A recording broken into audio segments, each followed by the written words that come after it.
ആ തേയിലത്തോട്ടമാണ് ഇത് ഞങ്ങളുടെ. ഇത് നടുമ്പോൾ എന്തെങ്കിലും ഉദ്ദേശിച്ചിട്ടൊക്കെ നട്ടതാണ്? ഇത് നട്ടപ്പോൾ അങ്ങനെ പ്രത്യേക ഉദ്ദേശം വന്നില്ല. ഇത് ഒരു പരീക്ഷണവും ഇത് സക്സസ് ആകും. വീടിന് മുന്നിലൊരു പച്ചപ്പായിട്ട് അത് അത്ര മാത്രം നമ്മൾ അന്ന് മനസ്സിൽ ഉദ്ദേശിച്ചുള്ളൂ. ചായ നമുക്കിതുപോലെ കുടിക്കാൻ ശരിയാക്കി എടുക്കാമെന്ന് തോന്നുന്നില്ല. ഇതുണ്ട്, ഇത്ര എടുത്താൽ ഒരു കുഴപ്പമില്ല ഇതിന്.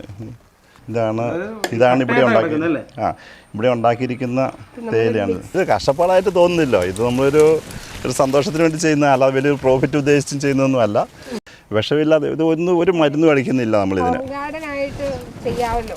ഇപ്പോൾ ആൾക്കാർക്ക് ഇതുപോലെ ഫ്രണ്ടിലൊക്കെ സ്ഥലമുള്ളവർക്ക്, ചായ കുടിക്കാൻ ഇഷ്ടമുള്ള ആൾക്കാർക്ക് വിഷമില്ലാതെ ചായ കുടിക്കാൻ വേണ്ടി ഒരു ഇത്രയും പ്ലാന്റ് വേണമെന്നില്ല. ഇതിലും കുറച്ചാണെങ്കിലും നമ്മൾക്ക് വീട്ടിലോട്ടുള്ള ഇതിപ്പോൾ നമുക്ക് കുറച്ച് എക്സ്ട്രാ വരുന്നുണ്ടല്ലോ. എങ്ങനെ ഇതിൻ്റെ ഒരു പ്രോസസ്സൊക്കെ ശരി?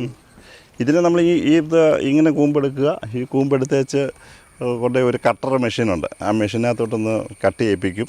എന്നിട്ട് അതൊരു മിക്സി പോലത്തെ ഒരു സാധനം ഉണ്ട്, അതിൻ്റെ അകത്ത് അത് അരയ്ക്കുക. അരച്ച് വെച്ചിട്ട് ഇതിനെ നമ്മളൊരു കൂട്ടി വെക്കണം. ഒരു 4 hours ഫെർമെൻറ്റേഷന് വേണ്ടി വെക്കും. 4 hours. 1 night വെച്ചാലും കുഴപ്പമില്ല. വൈകിട്ട് വെച്ച് കഴിഞ്ഞാൽ അത് കഴിഞ്ഞിട്ട് ഇതിനെ എടുത്ത് ഓവണിനകത്ത് വെക്കുക. 1 night കഴിയുമ്പോൾ അത് ഓൾറെഡി ഒരു ബ്രൗൺ കളറാകും. ഈ ചായയുടെ കളറുണ്ടല്ലോ, ഗ്രീൻ മാറി ബ്രൗൺ ആകും.